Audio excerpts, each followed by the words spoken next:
পুকুর ঢোকনেরও রাস্তা নাই।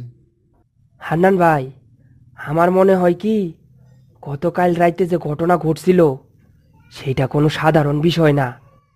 আমরা তিনজন একই স্বপ্ন দেখছি, নিশ্চয়ই কোনো রহস্য আছে।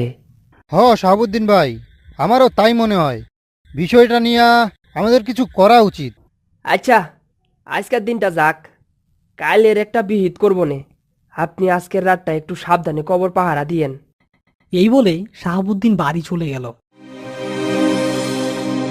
দুপুর গড়িয়ে বিকেল গেল, সন্ধেও উতরে গেল, কিন্তু শাহাবুদ্দিনের মাথা থেকে কোনোভাবেই যেন কবর খোঁড়ার বিষয়টি নামছেই না।